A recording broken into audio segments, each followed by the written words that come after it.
Why do some of the brightest minds hide in the shadows?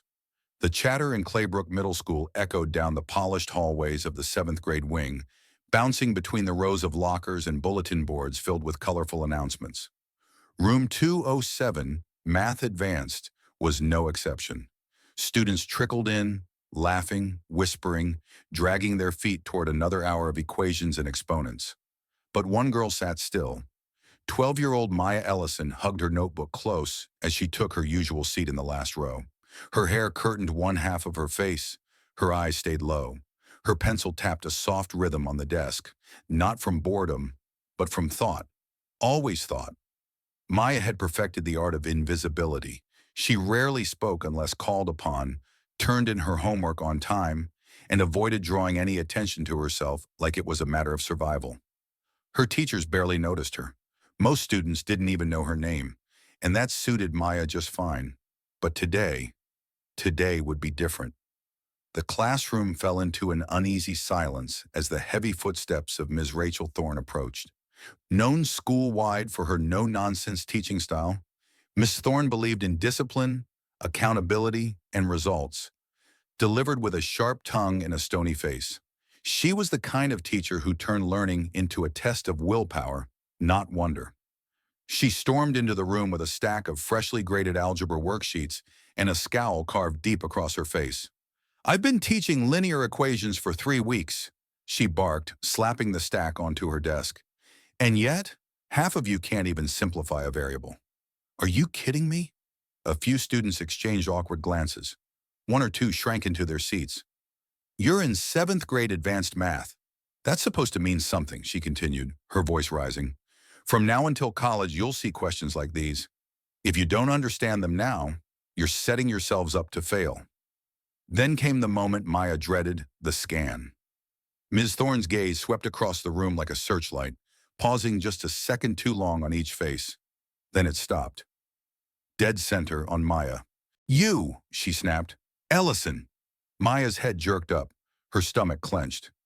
"You've been suspiciously quiet all year. Let's see if that's because you're paying attention, or just hiding." Heat flushed Maya's cheeks as 22 pairs of eyes turned toward her. Her mouth opened, but no sound came out. She whispered. "Yes, ma'am." But Miss Thorne wasn't done. She turned toward the chalkboard and began scribbling with theatrical fury. Symbols exploded across the board like firecrackers. It wasn't just a difficult equation. It was a monster, a maze of variables, exponents, fractions, and nested parentheses that looked like it belonged in a college textbook. Gasps rippled through the room. Even the confident students were squinting at it, unsure where to start. Ms. Thorne stepped aside, smirked slightly, and pointed toward the board. "Let's see what you've got, Ellison." Maya didn't move. Whispers filled the silence. "There's no way. She's gonna choke. She doesn't even talk." Maya's grip on her pencil tightened until her knuckles went white. But her mind wasn't panicking. It was moving, quietly, precisely. All those nights, all those weekends, flipping through old college-level math books she borrowed from the city library. The equations she solved in the margins of her notebooks for fun. They had led to this moment. She stood up, slowly. Her sneakers scraped against the linoleum floor as she stepped forward. It wasn't confidence that pushed her. It was something deeper, a quiet fire. Miss Thorne folded her arms, clearly expecting a crash and burn. "Need a calculator?" she asked dryly, drawing chuckles from a few students. Maya didn't answer. She reached for the chalk. It felt cold in her fingers. She took one long breath and began. At first, the symbols she wrote seemed random, disconnected, but then structure, flow. Her hand moved with clarity. Each line followed the next, forming a pattern only she could see, until others began to see it too. The room grew still. No one dared to speak now. Even Ms. Thorne leaned slightly forward, her smirk fading. Maya broke the equation down into parts, converting a chaotic mess into manageable steps, like someone slowly untying an impossibly tangled knot. Her handwriting was small, neat, controlled. And then, without hesitation, she circled the final answer. Silence. You could hear the faint hum of the overhead lights, the scrape of chalk dust falling to the tray. Maya stepped back, hands dusty, breathing steady. Miss Thorne approached the board, eyes narrowing. She traced each line of Maya's work with her finger, lips moving silently, her brows furrowed, her jaw clenched. Then, slowly, her hand dropped to her side. The solution was correct. Not just correct, flawless. She turned to face the class but didn't speak. For the first time all year, she seemed at a loss. The students stared at Maya as if seeing her for the first time. No one laughed. No one whispered. Maya stood still, resisting the urge to bolt back to her seat. Finally, Ms. Thorne cleared her throat. "How?" she began, voice quieter than usual. "How did you know how to solve that?" Maya blinked, then glanced at the chalkboard. I I study a lot," she said softly, "and it made sense when I broke it down." Ms. Thorne looked at her for a long moment, not with ridicule, with something almost like awe. "You studied that on your own?" she asked. Maya nodded, unsure whether she was in trouble or about to be applauded. "I like math," she admitted. A few stunned murmurs scattered across the room. "She likes math? Are you kidding me?" She made that look easy. Ms. Thorne stepped back and gestured toward the board. "Class," she said, her voice now deliberate, "I want you to take a good look at what just happened. Maya didn't just solve that problem. She did it in a way that shows understanding beyond what most students her age ever demonstrate." More whispers, this time impressed. Maya's ears burned. She wasn't used to being noticed, let alone praised. She glanced at her desk, wishing she could shrink into it again. But something stopped her. For the first time in her life, she felt proud. Not because she proved Mrs. Thorne wrong, but because she proved herself right. The classroom erupted into soft applause. It started at the back, two students clapping slowly, then more joined in. Louder, bolder. Maya's shoulders relaxed. She allowed herself a tiny smile. She hadn't just solved a problem. She had rewritten the entire classroom's understanding of who she was. The applause faded, but its impact lingered like the echo of a thunderclap. Maya sat back down, heart thudding against her ribs. She could still feel the chalk dust on her fingertips, the residue of something monumental. The room had changed. The air felt different, electric, curious. Even though Miss Thorne tried to resume the lesson with a new worksheet, the class's attention kept drifting back to Maya. Whispers traveled like soft breezes. "She's a genius. I thought she didn't even talk. Where'd she learn that stuff?" Maya tried to disappear again. She kept her eyes locked on the paper in front of her, pretending to read instructions she already knew by heart. But invisibility wasn't working anymore. At lunch, it only got worse. Instead of eating alone like usual, Maya found herself cornered by a group of classmates near the water fountain. "Hey, Maya," said Trevor, one of the popular boys. Not mean, but never someone who had even looked her way before. Hi?" she said, startled. "What you did in math, was that for real? Like you actually figured that out on your own?" Maya hesitated, unsure if it was a compliment or a setup. "I guess," she said. "I just worked through it." Another girl chimed in. "That was insane.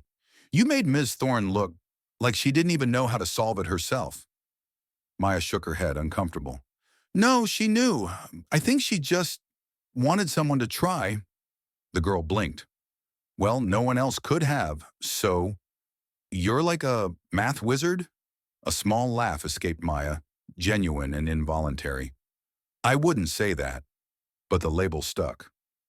By the end of lunch, whispers of math wizard were floating across tables, drawing curious eyes toward the girl who had once blended so seamlessly into the walls. That afternoon, as Maya sat in the back of English class, her mind wasn't on Shakespeare or sentence structure. It kept replaying that moment in room 207, the chalkboard, the stunned silence, Miss Thorne's shifting expression. She'd never seen an adult look humbled before. It was jarring and strangely thrilling. When the final bell rang, Maya moved through the hallways in a haze. For the first time, she wasn't ducking glances. Students actually looked at her. Some even smiled. She wasn't sure how to feel about it. But her next surprise was waiting for her at home. The Ellison household was small but warm. Maya's parents, both hardworking people who loved her fiercely, often worried she wasn't reaching her potential. Her quiet nature concerned them. They wondered if something deeper was wrong. That evening, as they sat down for dinner, Maya's father asked, "How was school today, Pumpkin?" "Okay," Maya murmured, spearing a piece of broccoli. Her mom glanced up. "You sure?" "You're quieter than usual, even for you." Maya hesitated, then put down her fork. "Something happened in math class," she said. "Ms. Thorne gave me this impossible equation to solve. In front of everyone." Her dad's brow creased. "She put you on the spot."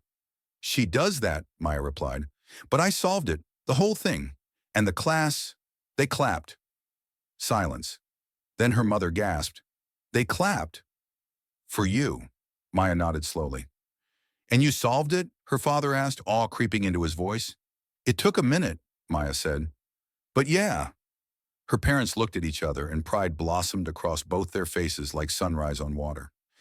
"We've always known you had something special in you," her mom whispered. "You just never let anyone see it," added her dad. "I didn't think it mattered," Maya admitted. "I figured no one would care." Her father leaned forward. "Listen to me, Maya.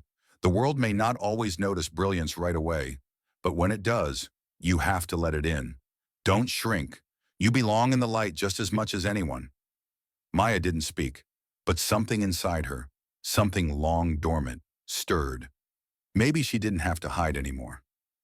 The next morning, Maya arrived at school early. For the first time in months, she wasn't dreading math class. But when she stepped into room 207, she found something unexpected. Ms. Thorne was already inside, alone, writing something on the board. When she turned and saw Maya, she nodded. "Ellison." "Ms. Thorne," Maya replied. A pause stretched between them like a fragile string.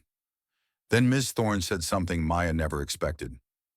"I owe you an apology." Maya blinked. "What?" "I underestimated you," the teacher said. "I assumed you were disengaged, coasting. Turns out, I was wrong." Maya didn't know what to say. Her instinct was to deflect, disappear, retreat to her seat and vanish into routine. But this moment demanded something else. "You didn't know," she said quietly. "Most people don't." Ms. Thorne studied her, expression unreadable. "Still, I'm supposed to see potential. That's my job. And you've been hiding a brilliant mind in plain sight." She crossed her arms, not defensively this time, but thoughtfully. "There are some academic competitions coming up," she said.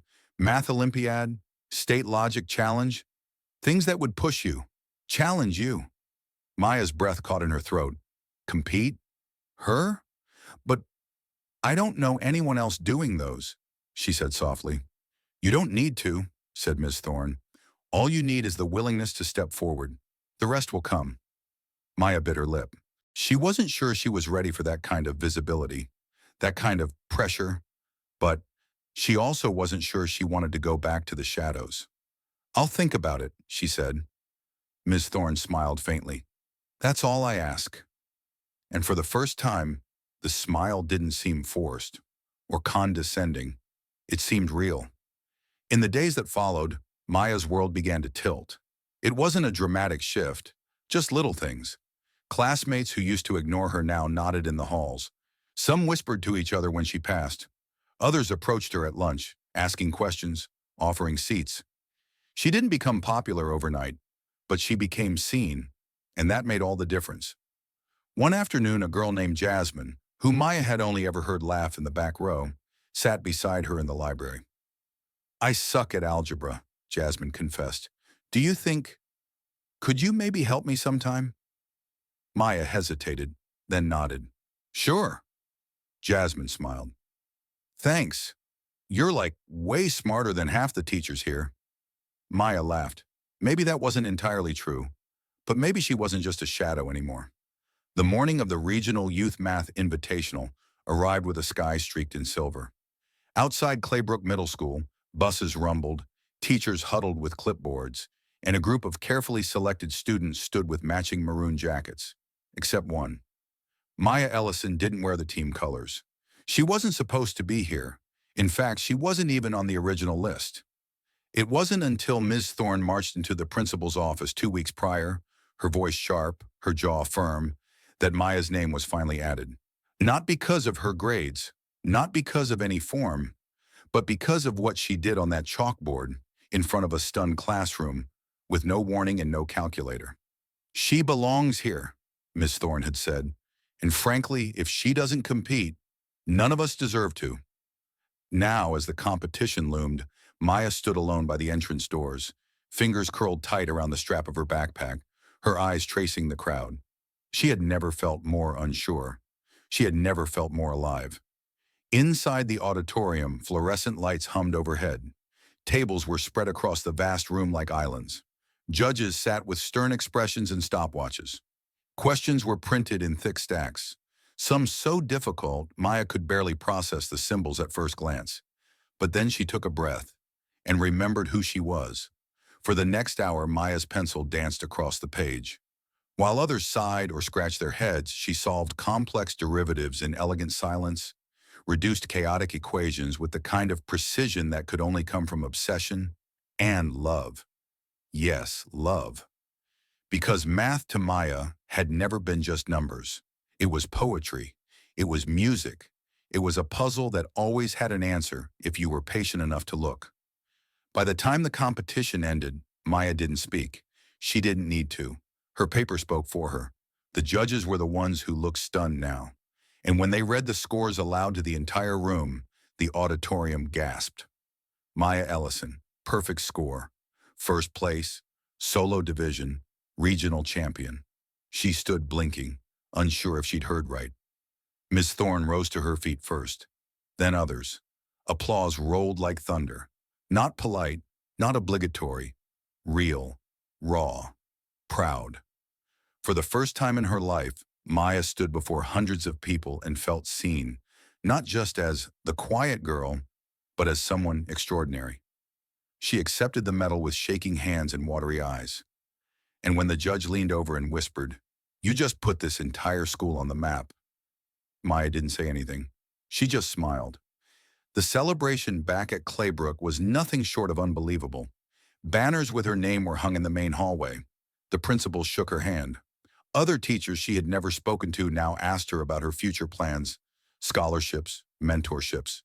But none of it hit her harder than what happened that Friday afternoon in room 207.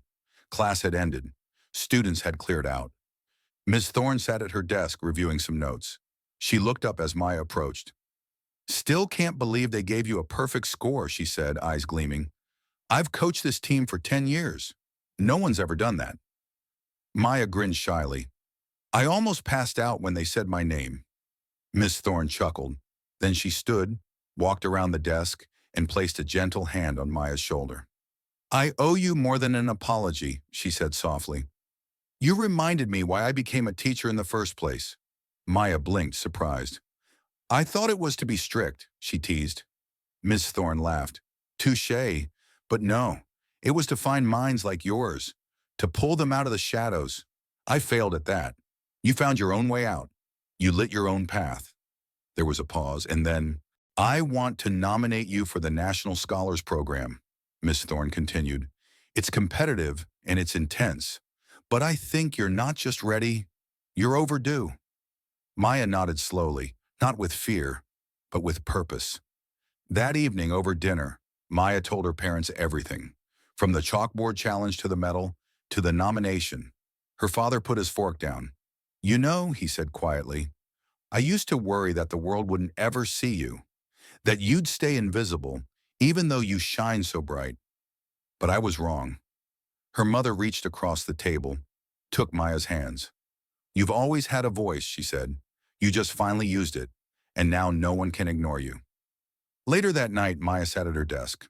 She opened a fresh page in her notebook, but instead of solving an equation, she began to write something else. A goal, a dream. She wanted to build something, an online platform maybe, a place where kids like her, quiet ones with brilliant minds, could learn and connect and be seen. Because she knew now, there were others like her, hidden in corners, afraid to speak, underestimated, but not unworthy, never unworthy. As she wrote, a single thought echoed through her chest. The world doesn't need louder voices. It needs braver ones. And Maya Ellison, once the quietest girl in the room, was finally ready to be heard. When a strict teacher tried to humiliate a quiet girl, she didn't expect to uncover a prodigy. But Maya's story isn't just about solving math problems. It's about breaking silence, rewriting identity, and refusing to stay small. In a world that rewards the loudest voices, Maya reminded us that brilliance doesn't shout. It simply shows up, fearlessly, relentlessly, and in its own time. So the next time you see someone sitting quietly in the back row, ask yourself, what genius are we ignoring today? Because the student you overlook today might just be the one who changes everything tomorrow.